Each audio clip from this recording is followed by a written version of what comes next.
হরে কৃষ্ণ, রাধে রাধে। 2024 সালে শুভ অক্ষয় তৃতীয়া তিথি চলে এলো। 10ই মে শুক্রবার এই শুভ দিনটি। এই দিনে আমরা কোন কোন শুভ কর্ম করলে তা অক্ষয় হয়ে থাকবে এবং এই শুভ দিনটিতে আমরা কি কি দান করতে পারি, এই সব কিছু নিয়ে আপনাদের এর আগে একটি ভিডিও দিয়েছিলাম, কিন্তু আজকে আমি একটি বিশেষ আলোচনা আপনাদের সঙ্গে রাখছি এবং আপনাদের দেখিয়ে দেব যে দান আমরা কিভাবে করব, কোথায় করব আর কীরকমভাবে করব। তো অক্ষয় তৃতীয়া দিনটিতে যদি আমরা দান করতে পারি, অন্ন দান হোক বা যে দানগুলি করা উচিত তা আমি দেখিয়ে দেব। তো সেই সব দান করে মানুষ যে তার পুণ্যটা কতটা অক্ষয় করে রাখতে পারে তার একটি ছোট্ট কাহিনীও আমি আপনাদের সঙ্গে শেয়ার করেছিলাম।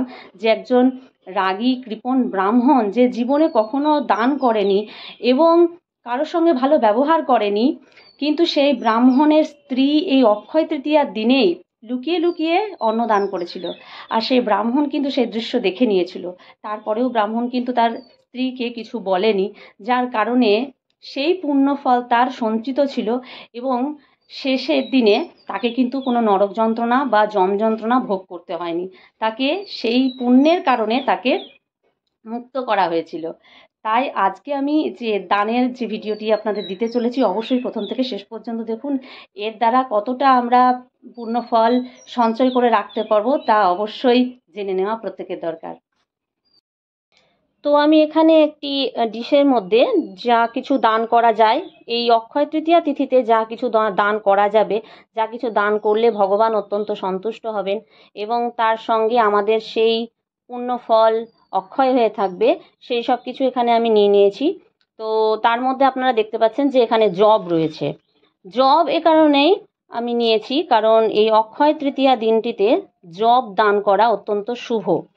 কেন না, তো এই জব ভগবান এই অক্ষয় তৃতীয়াতেই সৃষ্টি করেছিলেন। তাই এই অক্ষয় তৃতীয়া দিনটিতে যেহেতু জব ভগবান সৃষ্টি করেছেন, তাই জবের দ্বারা ভগবানের সেবা পূজাও এই দিনে করা হয়। ভগবানকে জব দেওয়া হয় বা অনেক সময় এই জবের পায়েস তৈরি করেও ভগবানকে নিবেদন করা হয় এবং জবের দ্বারা বিভিন্নভাবে ভগবানের সেবা পূজা করলে ভগবান খুব প্রসন্ন হন। এছাড়াও জব দান করার কথা আমাদের শাস্ত্রে বর্ণিত রয়েছে। এই দিনের জন্য শাস্ত্রানুসারে আমরা জানতে পারছি যে জব দান করা অক্ষয় তৃতীয়ার দিনে অত্যন্ত শুভ। তাই এই দিনে পারলে অবশ্যই একটু জব মন্দিরে দান করতে পারেন ভগবানের সেবা পূজার জন্য।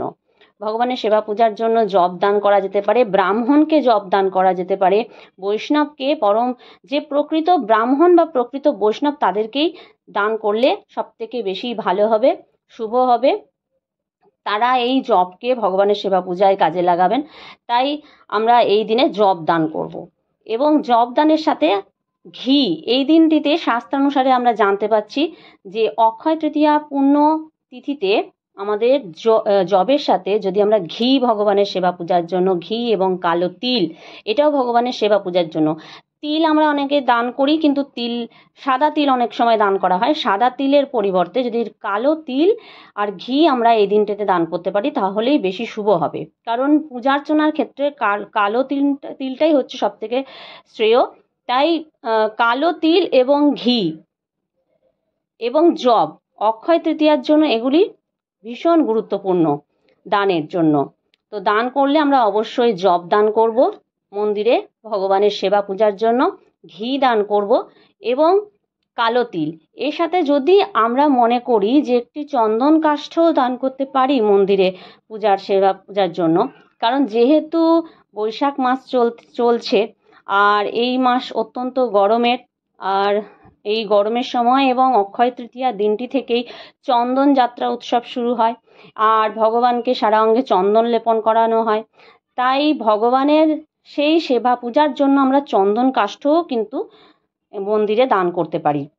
এখানে আমি চন্দন কাষ্ঠটা যদিও নিইনি, কিন্তু আপনাদের এই ভিডিওটিতে আমি বলে দিলাম এ কারণেই, কারণ আপনারা যদি মনে করেন যে ভগবানের সেবা পূজার জন্য আমি একটি চন্দন কাষ্ঠ দান করব, তো অবশ্যই একটি চন্দন কাষ্ঠ এর সঙ্গে দান করতে পারেন, যার দ্বারা ভগবানের সারা অঙ্গে হয়তো চন্দন লেপন করা হবে, ভগবান শীতলতা অনুভব করবেন এবং তার দ্বারা ভগবান প্রসন্ন হয়ে অবশ্যই আমাদের কৃপা করবেন। এ কারণে আপনারা চন্দন কাষ্ঠ দান করতে পারেন মন্দিরে ভগবানের সেবা পূজার জন্য। তো এগুলি হচ্ছে সবথেকে গুরুত্বপূর্ণ দ্রব্য যেগুলি আমরা ভগবানের সেবা পূজার জন্য মন্দিরে দান করতে পারি। আর তার সঙ্গে আমি যে একটি পৈতে আর শ্রীমদ্ ভাগবত গীতা নিয়েছি, এটা আমরা ব্রাহ্মণকে দান করতে পারি। পৈতে ব্রাহ্মণের নিজের জন্য দান করব এবং শ্রীমদ্ ভাগবত গীতা, এই গীতা দান আমাদের পুণ্য তিথিতেই আমাদের করা হয়।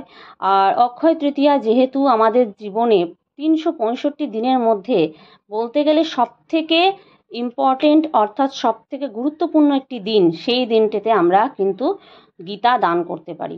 শুদ্ধ ব্রাহ্মণকে আমরা এই গীতা অবশ্যই দান করব, গীতা এবং এই পৈতে দান করার চেষ্টা করব।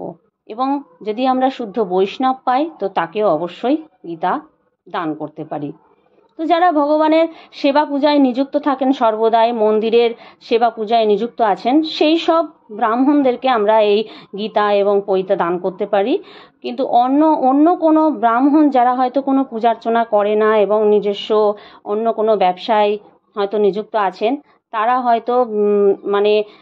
হয়তো মদ মাংসভোজী এসবও হতে পারেন, সেক্ষেত্রে কিন্তু আমাদের এই দানটা কোনো কাজে লাগবে না এবং সেখানে আমাদের পুণ্য ফলের জায়গায় হয়তো তার বিপরীতটা হয়ে যেতে পারে। তাই আমাদের বুঝে সুঝে এই গীতা এবং পৈতে দান করতে হবে।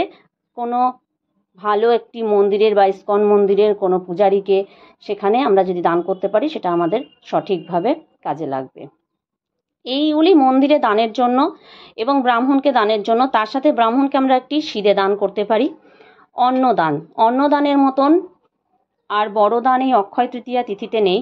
এ কারণে আমি অন্নদানের জন্য এখানে আতপ চাল নিয়েছি। আতপ চাল এ কারণেই নেওয়া হয়েছে অন্নদানের জন্য, কারণ ভগবানের সেবা পূজায় এই আতপ অন্নই কাজে লাগে। কারণ ভগবানকে ভোগ নিবেদন করবার জন্য আমাদের সেদ্ধ চালের ভোগ নিবেদন আমরা করি না, আতপের অন্ন যেহেতু ভগবানকে নিবেদন করে থাকি। তো যদি আমরা কোনো শুদ্ধ ব্রাহ্মণ বৈষ্ণবকে এই আতপ চাল যদি দান করতে পারি, তো সেই ক্ষেত্রে কি হবে, সেই ব্রাহ্মণ বা সে বৈষ্ণব এই আতপের অন্ন তৈরি করে তা ভগবানকে নিশ্চয়ই নিবেদন করবেন এবং তারপর নিজে গ্রহণ করবেন। তো ভগবানের প্রসাদভোজী যারা, তাদেরকে যদি এই আতপ চাল নিবেদন করতে পারি, তাহলে সেটা আমাদের ভীষণ ভীষণ ভীষণ কাজে দেবে এবং আমাদের অত্যন্ত শুভ হবে তার দ্বারা। আর যদি সেটা আমরা না পারি, সেক্ষেত্রে আমরা যে কোনো ব্রাহ্মণ বৈষ্ণবকে এই চাল আমরা দান করতে পারি। এবং শুধুমাত্র সিধে দান করা হয় না, তার সাথে একটি অবশ্যই কয়েন রাখা হয়। তো সেক্ষেত্রে 16 আনা অর্থাৎ 1 টাকার কয়েন হচ্ছে সবথেকে শুভ। তাই আমাদের একটি 16 আনা বা 1 টাকার কয়েন অবশ্যই রাখতে হবে এবং সেটা এইভাবে চালের ভেতরে লুকিয়ে আমাদের তা দান করে দিতে হবে। এবং আজকের দিনে শুধুমাত্র 16 আনা দান করাটা শোভা পায় না, তাই সেক্ষেত্রে আমরা কিছু দক্ষিণা হিসেবে ধরে দিয়ে দান করতে পারি। সেখানে 21 টাকা হোক, 52 টাকা হোক, 101 টাকা, এখানে আমি যেহেতু 100 টাকার একটি নোট রেখেছি, সে 100 টাকার জায়গায় 51 টাকা 21 টাকাও দিতে পারেন। আবার আপনারা চাইলে 201 টাকাও দিতে পারেন, 501 টাকাও দিতে পারেন, সেটা আপনাদের নিজস্ব সামর্থ্য অনুযায়ী। তো এই সব দান আমরা করতে পারি। এছাড়াও আমরা এই দিনে আতপের অন্ন, পরমান্ন, পোলাও, খিচুড়ি এসব ভোগ রন্ধন করে এই দিনে ভগবানকে নিবেদন করে সেই ভোগ আমরা কিভাবে দান করব, বিভিন্ন ছোট ছোট বাচ্চাদেরকে আমরা এই দিনে, ছোট শিশুদের মধ্যে তা আমরা বিতরণ করে দিতে পারি। অর্থাৎ এই দিনে আমরা বালক ভোজন করাতে পারি, ব্রাহ্মণ ভোজন করাতে পারি, গৃহে ব্রাহ্মণ ডেকে বৈষ্ণব ডেকে তাদেরকেও ভোজন করাতে পারি। এই আতপের অন্ন ভগবানকে নিবেদন করার পর সেই প্রসাদ আমরা সবার মধ্যে বিতরণ করতে পারি। সে ব্রাহ্মণ, বৈষ্ণব ও বালক, ছোট বালক বালিকা না, তাদের মধ্যে এটা আমরা বিতরণ করতে পারি এই ভোগ। তার সাথে যেহেতু গরমকাল চলছে, বৈশাখ মাস চলছে, অবশ্যই ঠান্ডা জল, ঠান্ডা পানীয় এগুলোও আমরা তাদেরকে অবশ্যই দিতে পারি। এবং ঠান্ডা পানীয় বিভিন্ন রকম এখন বাজারে পাওয়া যায়, সেসব পানীয় আমরা ছোট বাচ্চাদের হাতে তুলে দিতে পারি, যার দ্বারা তারাও একটু তৃপ্ত হবে, একটু শান্তি অনুভব করবে। এই শুভ তিথিতে যদি আমরা এইভাবে তৃপ্ত করতে পারি শুদ্ধ বৈষ্ণব, ব্রাহ্মণ এবং শিশুদেরকে, তাহলে আমরা অবশ্যই ভগবানের কৃপা লাভ করব। অবশ্যই এই দিনে তো জলদান করতেই হবে সকল বৃক্ষে এবং ছোট ছোট জীবজন্তু সকলকে আমরা চেষ্টা করব এই দিনে জল দান করবার। তার সাথে মন্দিরে এবং ব্রাহ্মণকে আমরা কিভাবে দান করব, কি দান করতে পারি সেটা আমি দেখিয়ে দিলাম। তার সাথে আরও একটি কথা এখানে বলার আছে যে শুধুমাত্র যে আতপের এই চালই শুধু যে দান করা যাবে তা নয়, এর সাথে আপনারা কাঁচা সবজি আনাজ দিতে পারেন। আলু পটল যেরকম এখন বাজারে যে সবজি পাওয়া যাচ্ছে সেসব সবজিও আপনারা এখানে দিতে পারেন। চাইলে আপনারা মুগ ডালও ব্যবহার করতে পারেন এবং তার সাথে বিভিন্ন রকমের ফল আপনারা এখানে দিতে পারেন। বিভিন্ন রকমের ফল মন্দিরে সেবা পূজার জন্য এবং ব্রাহ্মণকে দান করতে পারেন। তো ফল আর এই চাল আর এসব সামগ্রী আমরা দানের জন্য ব্যবহার করতে পারি এই শুভ পুণ্যতিথি অক্ষয় তৃতীয়াতে। এর দ্বারা ভগবানের অবশ্যই আমরা কৃপা লাভ করব। তো আজকের ভিডিওটা যদি আপনাদের ভালো লেগে থাকে তো সকলের কাছে শেয়ার করে দিন এবং আমার চ্যানেলে নতুন হয়ে থাকলে সাবস্ক্রাইব করতে একদম ভুলবেন না এবং আমার পাশে থাকার জন্য প্রত্যেকটি ভিডিও দেখতে থাকুন। হরে কৃষ্ণ, রাধে রাধে।